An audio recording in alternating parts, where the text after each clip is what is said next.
అందరికీ నమస్కారం అండి. సమస్త పాపదోషాల నుండి మాఘమాస వ్రత ప్రభావం వల్ల విముక్తి పొందినాడు సుబుద్ధి అతని కుటుంబం. ఇప్పుడైతే పరమేశ్వరుణ్ణి ఇదంతా విన్న పార్వతీదేవియు సుబుద్ధి అతని కుమార్తె భర్త ఉన్న విషయాల గురించి వివరించింది. కానీ సుబుద్ధి శిష్యుడైన సుమంతుడి గురించి చెప్పలేదు. సుమంతుడు ఏమైనాడు, అతడి జీవితం ఎట్లుంది, అతడు ఏమైనా శిక్షలను అనుభవించాడా అనే విషయాల గురించి చెప్పి కృతజ్ఞురాలను చెయ్యి అని స్వామి అని అడుగుతుంది. అప్పుడు ప్రియసఖి అయిన పార్వతీదేవి అడిగితే పరమేశ్వరుడు కాదంటాడా? సరే అనైతే ఇట్లా చెప్తా ఉన్నాడు. దేవి, తెలిసి చేసినా తెలియక చేసిన తప్పు తప్పే కదా. మండుతున్న అగ్ని ముట్టుకుంటే పసివాడికైనా బాధించక మానదు కదా. కావున సుమంతుడికి కూడా అతడు గురువుగారి కుమార్తెతో సంభోగించిన ఘోర పాపం అంటుకున్నది. ఆ పాప ఫలితంగా పలు బాధలను అనుభవించసాగాడు. మనశ్శాంతి కోల్పోయాడు. గురువుగారి కుమార్తెను పాడు చేసనే మనోవ్యధతో కుమిలిపోసాగాడు. ఈ ఘోర పాపమునకు ఎలాంటి శిక్ష అనుభవించాల్సి వస్తుందోనని పశ్చాత్తాపడిపోసాగాడు. తప్పు చేశాననే బాధ నిత్యం అతన్ని వేధించసాగింది. పశ్చాత్తాప హృదయుడైన తన గురువుగారి వద్దకు పోయి కాళ్లపై పడి రోధించాడు. గురువర్య, ఇందులో నా తప్పేమీ లేదు, నన్ను క్షమించు. నీ కుమార్తె బలవంతంపైన అయిష్టంగానే ఈ దుష్కార్యానికి ఒడిగట్టాను. మహాపాపి అయిపోయాను. కామపైత్యం ప్రకోపించి కన్నుమిన్ను కాక ఉచ్చనీచాలు మరిచిపోయి ప్రవర్తించాను. క్షణభంగరమైన కామ వికారానికి లోనయ్యాను.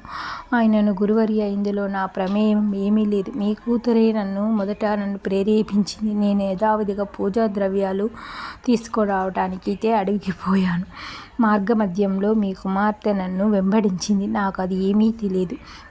మామూలుగా నేను కూడా అడవికి పోయి నా కర్తవ్య నిర్వహణలో అలసిపోయి ఒక చెట్టు కింద విశ్రమించుచుంటుని. సేద తీరుతున్న నన్ను నా వద్దకు మీ కుమార్తె మెల్లమెల్లగా చేరి తన వలపు మాటలతో వరుసపరుచుకుంది. ఆమె కామవాంఛను విన్న నేను మొదట నిర్ఘాంతపోయాను. వలదని నివారించాను. ఎంతగానో చెప్పి ప్రయత్నించాను. నా ప్రయత్నాలన్నీ విఫలమయ్యాయి. నన్ను బలవంతం పెట్టింది. గురువుగారి పుత్రికవి వద్దని వారించినా నన్ను బెదిరించింది. నీవు నాతో క్రీడ సల్పనిచో ఆత్మహత్యా త్యాగం చేస్తానని భయపెట్టింది. భయంతో కంపించిపోయాను.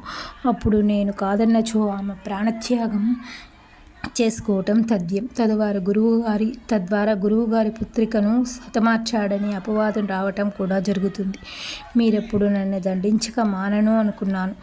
ఏం చెయ్యాలో తెలియని అయోమయ స్థితి. ముందు నువ్వు వెనక గొయ్యిగా మారింది నా పరిస్థితి.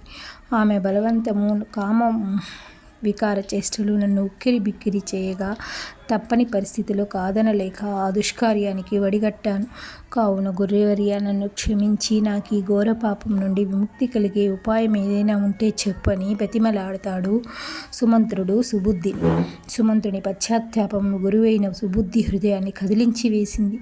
శిష్యుణ్ణి ఓదార్చాడు. బాధపడకు సుమంత్ర, ఇదంతా విధి లిఖితం. విధి భారతను ఉల్లంఘించడం ఎవరి తరమూ కాదు. జరిగేది జరగక మానదు. మనకెట్లా రాసిపెట్లు ఉంటే అట్టా జరుగుతుంది.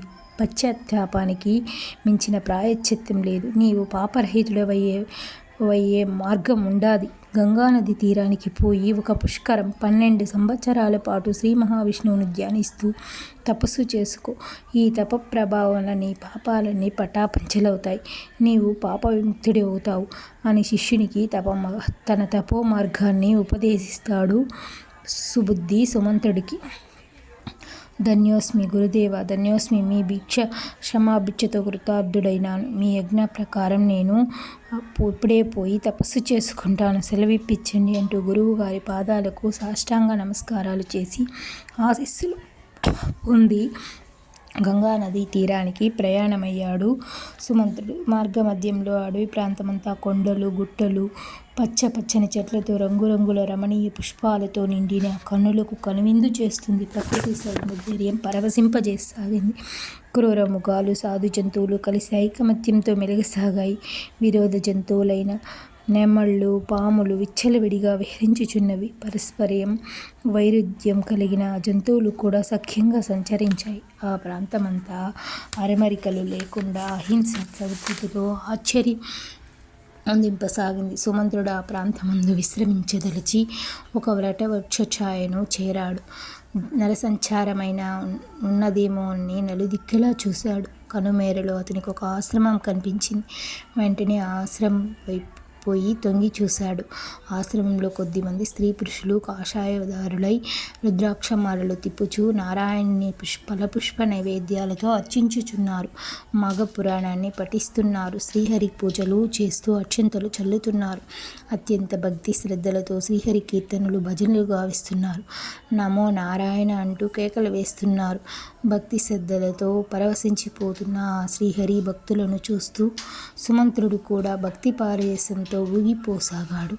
పూజానంతరం ప్రసాదం పంచిపెడుతుండగా సుమంతుడు, అయ్యా, మీ ఆచరించున్న వ్రతమేమిటి? తద్వారా లభించే ఫలమేమి?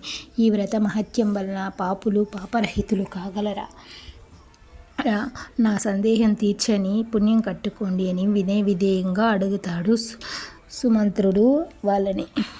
సంకటంలో ముంచి సతమతమవుతున్న సుమంతుని అభ్యర్థన అంగీకరించి మనుషుల్ని పాపరహితులుగా చేసే మాఘమాస వ్రతాన్ని వివరించుటకు వారొక మునిసంతముని నియమించారు. ఆ మునికుమారుడు సుమంతుడికి ఇట్లు మాఘమాస వ్రత మహిమను వివరిస్తా ఉన్నాడు.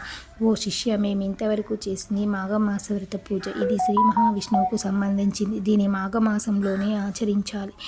ఈ మాఘమాస వ్రతం ఆచరించటం వలన ఎంత పాపిష్ఠుడైనను తన పాపాల నుండి విముక్తుడవుతాడు. ఘోరహత్య పాపాలన్నీ ఈ మాఘమాస వ్రతం వల్ల నశించిపోతాయి.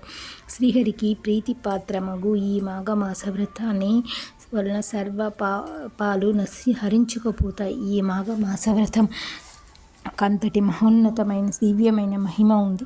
ఇది జాతి మత కులాలన్నిటికీ అతీతమైంది. సర్వులను ఆచరించదగింది. ఎటొచ్చి భక్తి శ్రద్ధలు నియమనిష్ఠలు భగవంతుని విద్యాస సేవలే ముఖ్యం. అన్నిటికంటే ముఖ్యమైనది భగవంతునిపై ఉండు భక్తి మాత్రమే. భక్తి మార్గమే మానవులకు తరించు సులభమైన మార్గము అని ఆ గురువర్యుడు సుమంత్రునికైతే మాఘమాస వ్రతాన్ని గురించి అయితే ఈ విధంగా అయితే చెప్తా ఉన్నాడు. మాఘమాసంలో సూర్యుడు మకర రాశిలో ఉండగా సూర్యోదయ సమయంలో ఏదైనా నది యందు నదీ స్నానం చేయాలి. దీన్ని మాఘమాస నదీ స్నానం అంటారు.